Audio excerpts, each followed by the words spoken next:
Nancy, it's Tuite. But nobody ever gets it. Usually they say Meg Tuite. So I think you did really well there. And thank you, Kona, for both of you for inviting me to Denver. I actually took a motorcycle ride out here, and it was good for the first 300 miles, but it really sucked after that. Okay. The first story, I'm going to read two, is called Sinister Age of the Draft.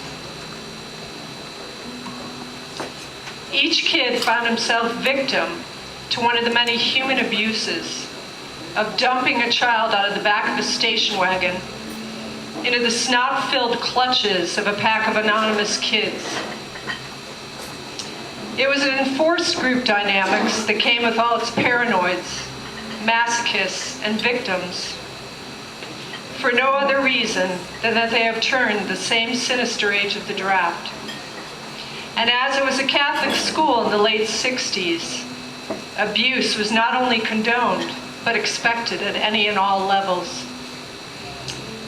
The teacher was a myopic old woman with a pink barrette and brown teeth, who spent a large portion of her day trying to figure out what her pension would be if she quit that afternoon, punching numbers into an adding machine, picking it up and sneering at it, as reality spread bitterness over her face, while the children were left to themselves.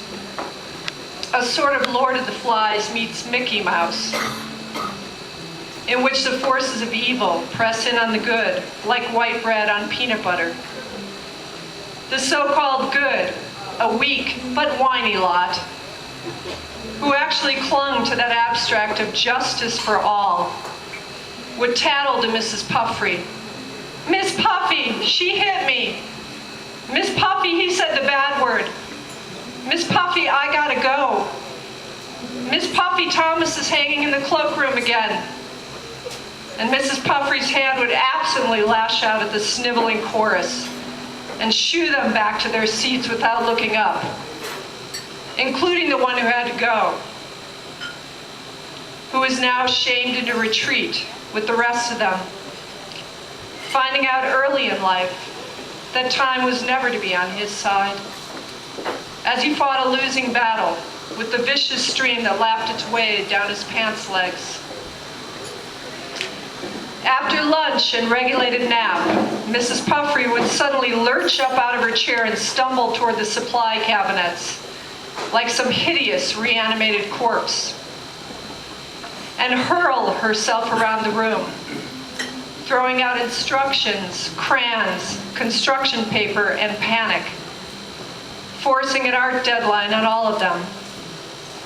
The class experienced its first creative block, staring at the paper, a pile of broken crayons, the clock that rushed around in a circle none of them could decipher, and Mrs. Puffrey, now looming over them, pacing the aisles, staring down at the feeble slashes and stickmen with disgust, cuffing a few heads, yelling, "Hurry up, fill that page, nobody asked for Picasso." When the final bell rang at 3 o'clock, and the parents lined up outside for their wards, each shaky child clutched a lopsided monkey, tortured landscapes, family portraits with members or two missing, heads without bodies, bodies without heads, in what could have been a fair rendition of the birth, or the very least, the first mass movement toward minimalism. School was a daily workshop in human dynamics. Thank you. That's the first.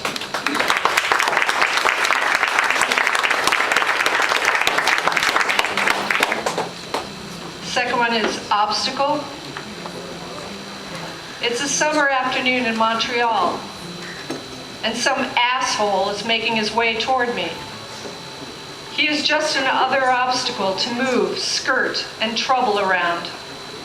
He whistles some revolting tune, louder and louder when he zeroes in on me, a girl who actually deigns to avoid him. He smacks the concrete as if it weren't coarse enough for him. He is here to be seen, slapping the newness of shoes on the sidewalk while his clothes shriek, "Nothing but style, baby."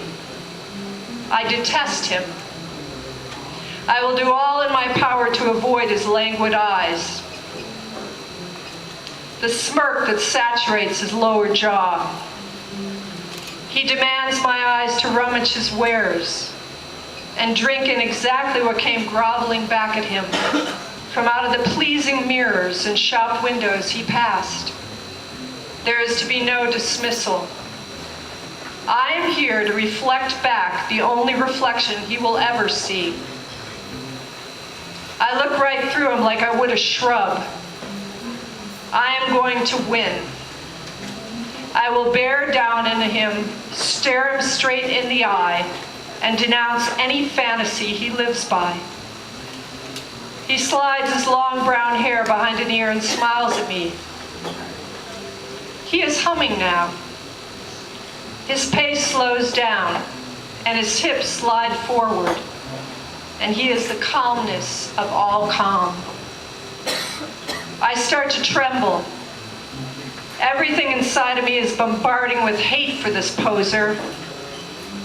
I look under his clustered eyelashes into the corridor of his past with doting parents and all the girlfriends lined up with demented smiles on their faces as he date rapes them and then steps over them to move on to the next.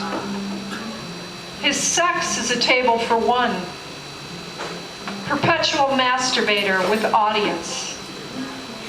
Girls are here to suck him, admire him, and run hands over his flanks. They do him, he does not do them. My tall, lanky bones shrink into themselves. I become downtrodden. Straighten up, I command. Face this bastard head on. The sun's raking eye spotlights him. Crazed dandelions litter the grass on either side of him with their citrus snickering, those crooked declaimers of light. We move closer to one another. If I were a dog, I would pee on him. He becomes a tall, willowy tree. I become a bumblebee.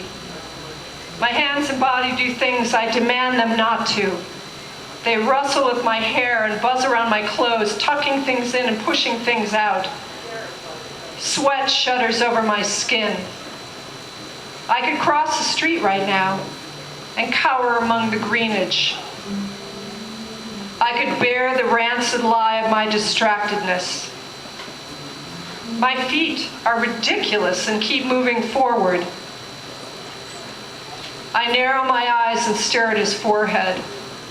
Just a piece of skin with hair on it. His melody is placid, repetitious, and plays over and over in my head. My feet move faster. A malicious pebble contradicts me, and I am going down. Arms reach out to capture me, and a voice whispers, "Are you okay?" Thank you. Thank you.